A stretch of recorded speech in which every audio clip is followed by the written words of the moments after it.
The Boss Baby 2 Family Business is directed by Tom McGrath, stars Alec Baldwin, James Marsden, Amy Sedaris, Ariana Greenblatt, and is the sequel to The Boss Baby. Now adults Theodore Templeton and his estranged brother take a magical formula that transforms them into babies for 48 hours. Together they must now go undercover to prevent an evil genius from turning fellow toddlers into monstrous brats. So when it comes to The Boss Baby Family Business, this was a movie I was not excited for. Like, if you saw my review of The Boss Baby, I hate that film. That was one of the worst movies of the last decade for me, and one of my least favorite films of 2017, and one of my least favorite DreamWorks animated films. I thought it was not funny, it wasn't entertaining, I thought it was not a very good movie. The voice acting and the animation was good, and I like what it was trying to do, but it just didn't come together for me in the long run. So when it comes to this sequel, I was not really looking forward to it. It was one of my least anticipated movies of 2020 last week, and I just gotta tell you, I actually kind of enjoyed this. Now, let me just say, this is not a good movie in the slightest. This is not even a bad movie. But I do think this is kind of like one of my guilty pleasure movies of the year.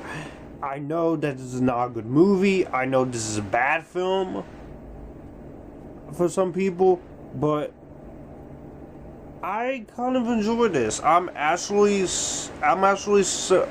didn't hate myself watching this. Now, does that mean the movie's perfect? No. Now, I do have some positives for the movie. One, the animation is stellar. DreamWorks Animation, they have been doing animated movies for quite a very long time, since 1998, with The Prince of Egypt and Ants. And the animation has excelled into many different forms, and it doesn't surprise me no different here. The animation here is colorful, is vibrant, is creative, is awesome, and it's full of ease and full of funness to take in. And I think kids can very much enjoy the animation here. The animation here is very stellar, is very creative, and I enjoyed the animation a lot more. Next up, I will say the voice acting in this movie is once again really good. This time, James Marsden takes over from Tobey Maguire from the first, and Maz Bashiki from the first film. So Alec Baldwin and James Marsden as the brothers, I think are very good. They do a really good job in their performances there. Alec Baldwin, I actually got a lot of chuckles at him, just like I did in the first movie. Alec Baldwin is a lot of fun as the character. You can tell his heart's into it. James Marsden is very good in his role. Amy Sedaris really made me laugh. I liked her a lot. You had Lisa Kudrow and Jimmy Kimmel and Eva Longoria in it. I actually enjoy Ariana Greenblatt as Tabitha Templeton. I thought she did a really good job as the niece of Ted and the daughter of Tim. I thought that was very good. She was very good. Jeff Goldblum as the villain, he was very hilarious here. I liked him in Thor Ragnarok. I thought he made me laugh a lot in that movie. My problem with him is that in Thor Ragnarok, I thought his character Grandmaster was so effing annoying, to the point where it kind of made me want to pull a Dolores Umbridge and let's say kill this character so I can just move on. But here, he's not as annoying. He's very awesome as the villain. I think he's into it. The voice actors are really into this. Definitely have to give a huge credit to the score. Hans Zimmer's score is very good. Here is still very good. Hans Zimmer, he does have some bad scores, but for any bad musical score, he always likes to turn a good one. And it's Hans Zimmer. I should never underestimate the power of Hans Zimmer's score. Even though I do think there are people he's worked with who's excelled just as good as him, like Pinar Tropak and Lola Goranson.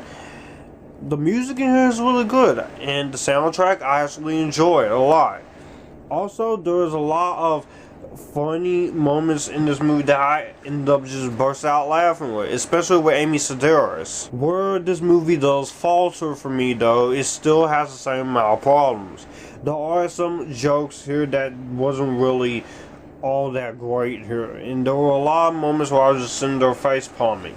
It wasn't as bad as some of the other movies that I thought were not very impressive with the humor, and the humor is not as bad as the Boss Baby original film or the Emoji Movie. I just thought that there was moments of humor that I felt like this needs to be extra rewrite, or that needs to be extra rewrite.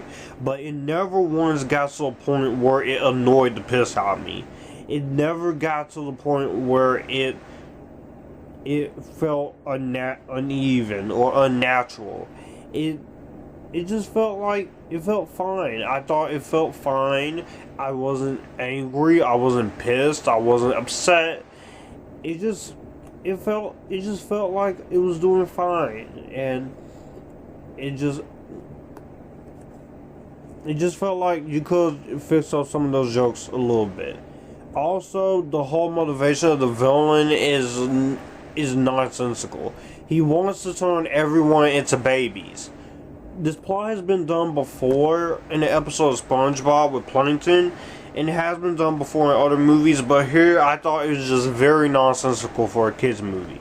But it did have a good message at the end of the film. It did have a good message at the end of the movie there. But it's not a complete pile of shit as I expected this to be. As I said earlier, I think kids will enjoy the animation. I think kids will very much enjoy the voice acting, and in a lot of ways I think they can very much have a blast with this. So overall, Boss Baby 2, is it a good movie? No. Is it one of the worst movies of the year? No. But is it kind of a guilty pleasure? I can easily say that. It is a guilty pleasure. I will definitely, honestly, bite my tongue and hold onto my word that this is kind of a guilty pleasure. It's not a good movie. It's not a bad movie. It's way better than its predecessor. This one is more easier to tolerate, even with the same issues. There is some stupid humor. The villain's motivation isn't that great. Some of the dialogue and some of the script isn't very impressive. But I think little kids can watch this. And if you have little kids, I will definitely say, give this a watch. They can actually really enjoy this. So with that being said, I'm going to give The Boss Baby a middle badly. So that was my thoughts on The Boss Baby. What did you guys think of The Boss Baby? Did you like it? Do you hate it? Or are you somewhere right in the middle? Comment down below. Let me know. Be sure to hit the subscribe button and the notification bell to get notified when videos like this are posted when I go live. And also, all my social media links are in the description box down below. And with that said, you guys keep it cool and join the Epictasticness.